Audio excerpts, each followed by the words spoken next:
I earned my degree online at Arizona State University. I chose to get my degree at ASU because I knew that I'd get a quality education, they were recognized for excellence, and that I would be prepared for the workforce upon graduating. To be associated with ASU, both as a student and alum, it makes me extremely proud, and having experienced the program, I know now that I'm set up for success. Learn more at asuonline.asu.edu. Welcome to the deep dive. It's really great to have you with us today. Yeah, thank you. I'm really looking forward to getting into this one. We are taking on a mission today that feels incredibly urgent for pretty much anyone navigating the modern workplace. Whether you were managing a team in a corporate office or, running a hospital floor or steering a tech firm. Absolutely. Because we're exploring Dr. Jonathan H. Westover's research on employee-centered AI implementation, or EC-BRUI, as it's called. Right. And to really do this topic justice, we're going to tear into this research from two very distinct vantage points. From my end, working in organizational strategy and HR, I'm looking at the boots on the ground operational reality. Like, how do leadership teams actually roll this technology out without destroying employee morale or entirely breaking the company culture? And from my perspective in organizational psychology, I'm analyzing the cognitive and behavioral fallout. We need to look at what happens to a person's sense of self-worth, their motivation, and their cognitive load when their newest collaborator is a highly advanced algorithm. Because adopting AI is a profoundly human shift. It is nothing like upgrading from, paper filing cabinets to digital spreadsheets. No, not at all. It's a fundamental change process. So here is the roadmap for you today. We are going straight into why AI represents a completely new frontier of automation.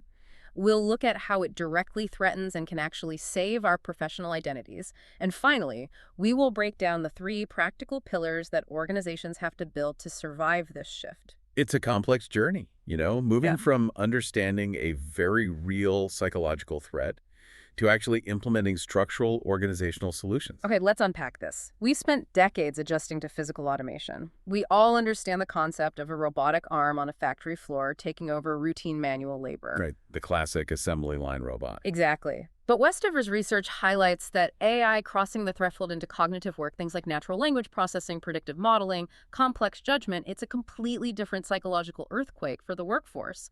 The distinction between manual and cognitive automation is really where the psychological unraveling begins for a lot of employees. When an algorithm starts generating credit approval decisions or outputting medical diagnoses, drafting performance evaluations, it completely redistributes decision-making authority. Because historically, those cognitive tasks were the exclusive domain of human expertise. Yes. That expertise was the very definition of a knowledge worker's value. And suddenly, you are sharing that intellectual space with a machine. But wait, if I have been doing, say, corporate risk assessments for 10 years, and a new software dashboard tells me how to evaluate my clients, I don't just get annoyed. You're saying I actually lose my sense of authority. You do. Largely because of how these systems are actually built. The research refers to Jenna Burrell's concept of opacity by design. We often just call it the black box challenge. Right, the black box, because we can't see inside it. Exactly. Deep learning models aren't just confusing to the average user. Their internal pathways are often inscrutable, even to the software engineers who designed them.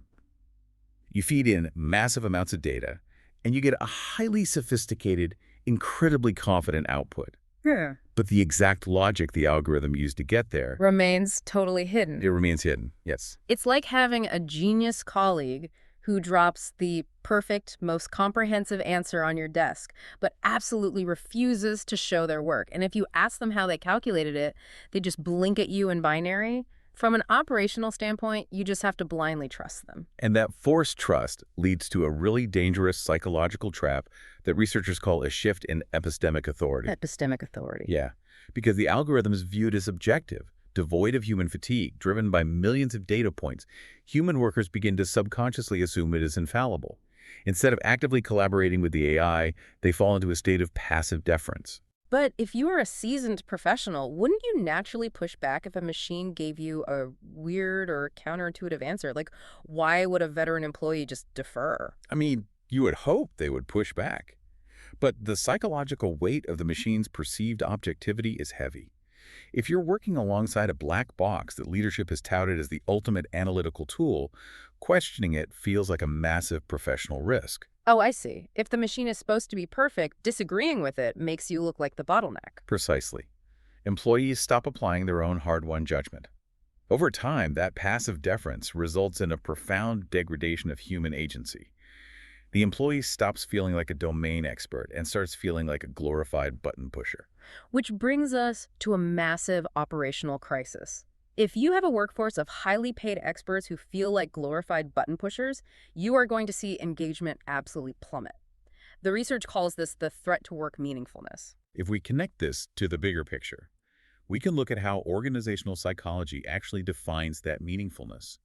Think about the classic Job characteristics model by Hackman and Oldham. Right, meaningful work isn't just some vague concept. Exactly, it relies on very specific pillars. Think about that deeply satisfying feeling of owning a complex project, from the initial brainstorm all the way to the final presentation that is task identity, or knowing your specific expertise solved a problem nobody else could. That is skill variety and task significance. So what does this all mean for you, the listener, in your actual career? Imagine you're a mid-level financial analyst. You spend years honing your ability to spot subtle market trends. If an AI system is suddenly deployed to handle the most cognitively demanding complex trend analysis, it is stripping away your skill variety. And when you were just proofreading the AI's final report, your task identity is completely fractured. The very tasks that form the core of your professional pride are just gone. The psychological toll of that fracturing has to be severe. It is. Westover's research shows this leads directly to diminished self-worth and really high anxiety over skill obsolescence. Employees develop this constant, humming fear that they are becoming entirely irrelevant to the market. They suffer from a fragmented sense of purpose, which is basically the fastest track to profound burnout. From a management perspective, that is a total nightmare. You absolutely cannot run a successful company with a workforce of deeply depressed, anxious employees who are terrified of their own laptops. So how do leadership teams actually fix this? The most crucial takeaway from this research is recognizing that the solution to this identity crisis is structural, not technical. You cannot write better code to cure employee burnout. Organizations have to facilitate a dynamic psychological process called sense-making. Sense-making. It sounds a bit abstract. How does that actually play out in a corporate environment? It's the active process where an organization provides the frameworks and support so that when AI takes over a legacy task, the employee is guided to reconstruct their purpose. They need leadership to help them find new value in their evolving role, making sense of who they are and what their unique human contribution is in this new landscape. And facilitating that sense-making is where the Employee-Centered AI Implementation Framework, ECII, comes in. Westover outlines 3 non-negotiable pillars to make this happen. Let's look at the first one, transparent communication. Now, operationally, a lot of companies think transparent communication is sending a company-wide email on a Friday afternoon that says, hey, everyone, we bought a new AI platform. Mandatory training is Tuesday. A post-implementation memo like that is practically a hostile act in the context of cognitive automation. It is a recipe for instant resentment. According to the framework, true transparent communication requires proactive disclosure. You have to bring the employees into the loop early, well before the system is fully baked or rolled out. It also requires technical translation. Right, explaining the AI without confusing jargon. Exactly. Leadership has to explain what the AI actually does without burying people in IT speak, but also without talking down to them. And the third requirement of transparent communication is perhaps the most psychologically vital. Leadership must explicitly acknowledge the AI's limitations and the reality of algorithmic errors. Getting a tech vendor or a CEO to admit their multi-million-dollar software is flawed is incredibly difficult. Why is that specific admission so important? Because by actively detailing the system's limitations, you immediately neutralize that epistemic authority we discussed. Yeah. You are sending a clear psychological signal to the employee. This machine is not an infallible oracle. It has blind spots, it will make mistakes, and that is exactly why your human judgment remains critical. It calibrates their trust appropriately. Yes, so they don't fall into passive deference. The research provides a fantastic real-world example of this from a major technology company. They were preparing to integrate advanced AI-powered coding assistance tools into their software developers' daily workflows. Now, software engineers take immense pride in their code. Telling them an AI is going to write their syntax could easily be perceived as an existential threat to their value. The potential threat to their task significance in that scenario is astronomical. If the AI writes the code, what is the developer actually doing? Exactly. So the company avoided the Friday memo entirely and used a brilliant multi-tiered communication strategy. At the executive level, the messaging relentlessly framed the AI as augmentation rather than replacement. It was positioned as a superpowered calculator to make them faster, not a junior developer gunning for their jobs. That framing is essential. But they didn't stop at executive messaging. They held specific team briefings to translate the high-level strategy into actual daily workflow impacts. They bridge the gap between corporate strategy and daily reality. And my favorite operational tactic, they establish ongoing open office hours with the internal AI specialists. If a developer felt anxious about a new feature or found a recurring error in the AI's output, they didn't have to submit some anonymous IT ticket. They could walk into a room and speak directly with the people who built the tool. The psychological safety generated by those open office hours is remarkable. It creates a dedicated space where professional anxiety can be voiced, validated, and addressed rationally. And it worked, didn't it? The results of that transparency are undeniable. The developers transitioned from viewing the AI as a threat to viewing it as a massive productivity enhancer.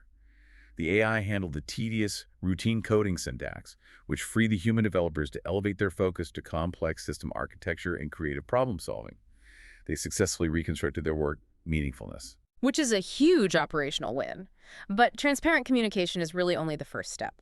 If leadership is just broadcasting information, employees still feel like things are happening to them rather than with them.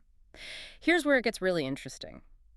The second pillar of ECII is meaningful consultation. Yes, consultation is critical. This requires actively giving employees a genuine voice in the decisions that affect their workflows. We are talking about having frontline workers participate in the design phase, providing structured feedback during pilot programs, and even holding seats on AI governance committees. From a psychological standpoint, meaningful consultation is incredibly powerful because it activates two major mechanisms: procedural justice and psychological ownership. Procedural justice. It's the fundamental human feeling that if a process is fair, inclusive, and transparent, people will generally accept the outcome, even if it drastically changes their routine. If you build the AI system with me, I will view it as a fair tool. And psychological ownership shifts the entire dynamic. It becomes our new system, not management's new mandate. Operationally, consultation also bridges a massive knowledge asymmetry that plagues so many tech rollouts. Knowledge asymmetry between the developers and the users. Right. The software engineers designing the AI might understand the underlying mathematics perfectly, but the frontline employees using the tech daily possess a ground-level understanding of the messy, unwritten nuances of the actual job. System designers almost always miss those realities if they work in a vacuum. The healthcare implementation case study in the research illustrates this perfectly.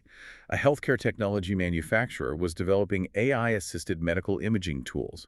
These were algorithms designed to scan X-rays and MRIs to identify anomalies. The stakes in that environment are astronomically high. A false positive leads to unnecessary invasive procedures, and a false negative could cost a patient their life.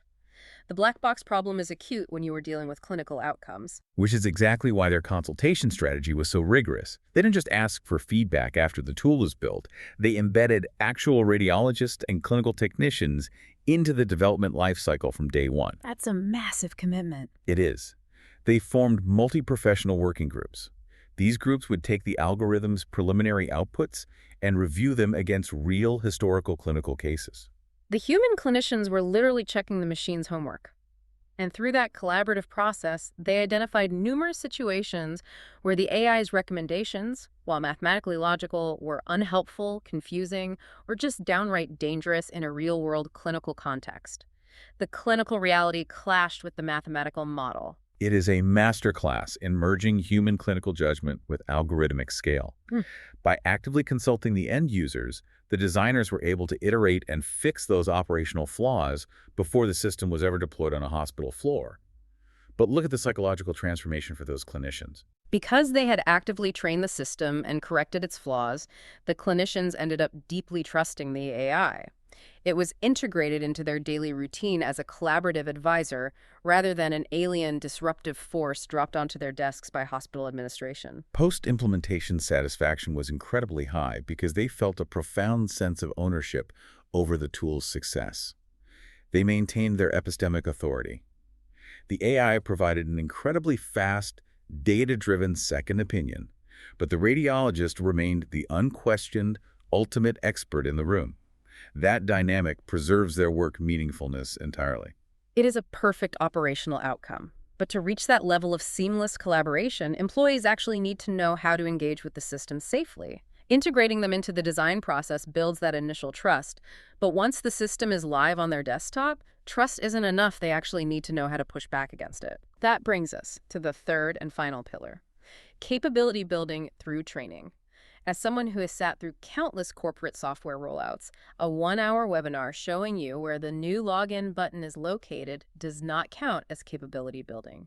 This pillar goes miles beyond a standard user manual. What's fascinating here is the vital distinction Westover makes between standard technical training and what he calls critical AI literacy. Technical training is simply knowing the interface, where to input the data and how to export the report. The basic button pushing. Right. But critical AI literacy is a much deeper, more demanding cognitive skill set. It requires teaching employees about the inherent mathematical limitations of the system. It means actively cultivating appropriate skepticism. You are essentially teaching your workforce to actively doubt and interrogate the multi-million-dollar software you just purchased. That is a very tough operational pill for some executives to swallow. They want the tool to be perfect. It is a difficult shift for leadership, but it is absolutely essential for long-term success. You have to train employees on exactly when and how to override the algorithm. You have to explicitly mandate through training that human judgment always maintains primacy. Otherwise, they just defer to it. Exactly. If you do not intentionally build critical literacy, you inevitably fall right back into that trap of passive deference we discussed earlier. You have to train people to argue with the machine. The research highlights a global professional services firm that executed this perfectly. They were rolling out generative AI tools to their consultants to assist with heavy data analysis, advisory work, and report generation. Consultants are another group of highly specialized knowledge workers whose entire professional identity is tied to their cognitive output and analytical rigor. Right, so their strategy wasn't a mandatory weekend boot camp. They launched a multi-year capability building program. They obviously included technical modules to teach the interface, but they paired them with intensive critical thinking workshops. Those workshops are where the real literacy happens. Yes, these workshops specifically focused on the limitations of the algorithms, how they hallucinate data, where they fail to grasp nuanced client context, and the business risks of relying too heavily on automated insights. And they went a brilliant step further operationally. They established formal mentorship networks. That mentorship aspect is a profound psychosocial support mechanism. It puts the concept of sense-making into concrete action.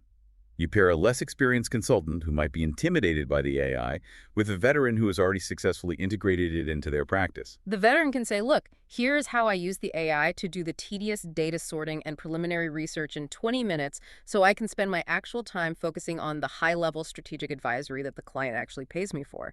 It physically models how to reconstruct the meaningfulness of the job. And the outcome for that firm was remarkable. They saw a massive increase in confidence across their consulting teams. The employees significantly enhanced their project efficiency. They delivered faster, but crucially, without any degradation in the quality of their insights. They didn't lose their edge. Not at all. Most importantly, they sustained a deeply held belief that their human judgment, their ability to read a room and understand a client's unspoken needs, was entirely irreplaceable. The training proved to them that the AI was a powerful tool that desperately needed them, not the other way around. It is a brilliant synthesis of operational strategy and human psychology. The transparent communication sets the stage and calms the initial panic. The meaningful consultation builds the tool correctly and fosters a culture of ownership. And the critical literacy training empowers the employee to use it safely, actively, and purposefully. It's a complete ecosystem for change. So, as we bring this deep dive to a close, let's summarize the clear consensus between the HR operational perspective and the organizational psychology perspective. Dr. Westover's research makes it undeniably clear. Integrating artificial intelligence is not a plug-and-play IT procurement project. No, not even close. The operational success or failure of AI in the workplace depends entirely on participatory, human-centered strategies. If a company wants the massive efficiency gains AI promises, they have to put in the work to help their employees navigate their changing roles and aggressively protect the meaningfulness of their daily work. Because ultimately, the technology is only as effective as the human minds that wield it. If your human workforce is burned out, feeling alienated, and passively deferring to a black box out of fear or apathy, your organizational performance will inevitably crash, regardless of how sophisticated the algorithm is. I want to connect this directly to you, listening right now. Think about your own workplace. Think about the massive technological transitions you are living through at this very moment.